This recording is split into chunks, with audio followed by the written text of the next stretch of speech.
in this life, you're either a winner or you're a loser. Y'all want to work in a steel mill like me for the rest of your days? No, sir. Yeah, because I sure as hell don't. Y'all willing to fight for it? Yes, sir. I need to hear you a little louder. Y'all willing to fight for it? Yes, sir. Ready whenever you are, Michael.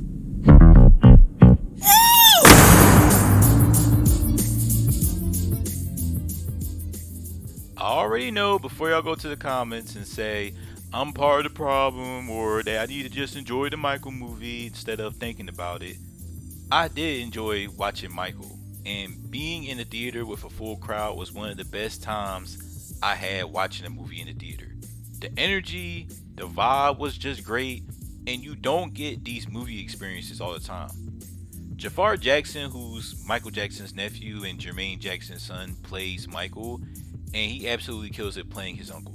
There were times in the movie when Jafar is close up to the camera or a certain frame that sits still on screen that he scarily looks like his uncle.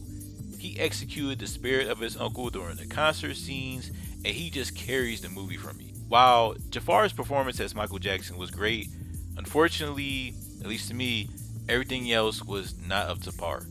Michael Jackson is the most famous celebrity of all time, and 100 years from now, when everybody is dirt, Michael will still be talked about. So for me, the Michael movie was just a missed opportunity to decipher into what makes Michael into Michael Jackson. What makes a good music biopic is that as a viewer, you go on a journey with the musician and understand why certain things happen. 70% of the Michael movie was just a concert and a montage of things happening in the course of Michael's life between 1966 and 1987 or 1988. Everything felt like the filmmakers were trying to cover bullet points of things happening that we already know about Michael that's in the movie instead of how we get there. Like they brushed off the Jackson 5 and it was just about Michael and his father Joe Jackson, which makes sense because Joe was an abuser and a manipulator to Michael. Also, Coleman Domingo, who plays Joe Jackson, was really good. Just want to put that out there. But Tito, Marlon, Randy, Jackie, and Jermaine are just as important as Joe. Especially if you're going to make the relationship between Joe and Michael a big part of the movie. Don't even get me started on Janet not being in this movie, but it is what it is.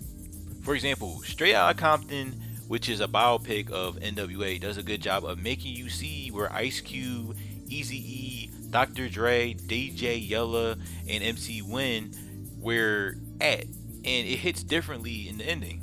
I didn't see the love Michael Jackson had for music and why he had so much craft to work so hard to be the greatest artist. Michael was before my time, so y'all can correct me when I say this, but while Michael was a loner for most of his career because of his childhood being robbed and his fame, he also used most of his life to be influenced by many different cultures and settings to make his music. For example, what makes Michael a great dancer? He watches artists like James Brown and was influenced by James Brown dancing. How does Michael learn to produce music? You get that a little bit when Michael and Berry Gordy are together in the recording studio, but that's it, because it was really to show the conflict between Michael and his dad. The only time I felt like they showed Michael's love and competitiveness for music was when he was making Thriller. It was a great scene. We see Michael look at different horror movies. He was starting to change his look, made notes brainstorming of what lyrics to make, producing with Quincy Jones, which we need more of, but they cut some parts off, I heard, so it is what it is. And even made a mention of Prince. That's what I like to see.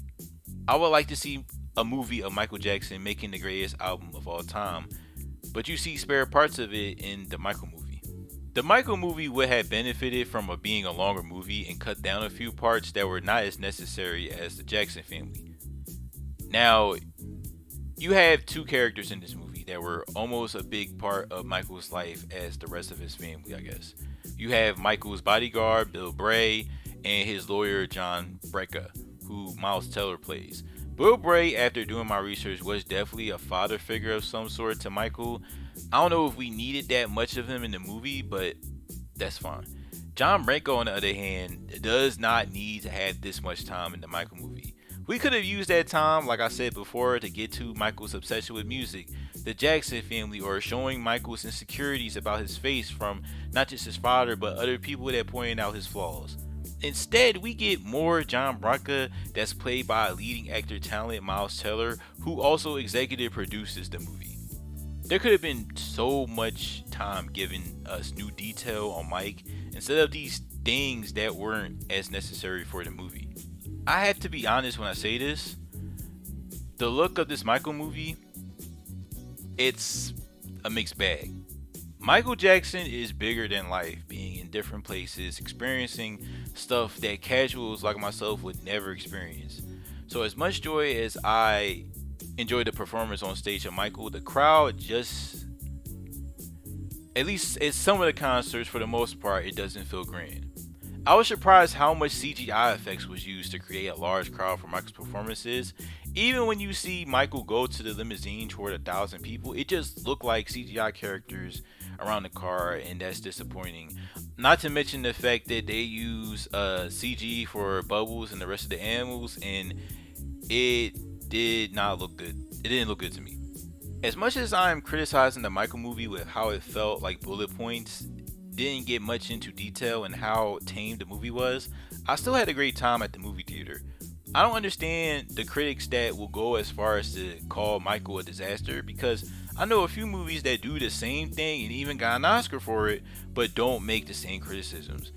I'm not expecting a movie that was produced by the Jackson family and their estate to talk about his complications like the allegations Michael had. I expected a movie about Michael Jackson, who's becoming the greatest artist of all time. Now, the second movie gonna be a little bit different, but that's what I expected. Jafar as Michael Jackson alone should make you want to buy a ticket to go see this movie.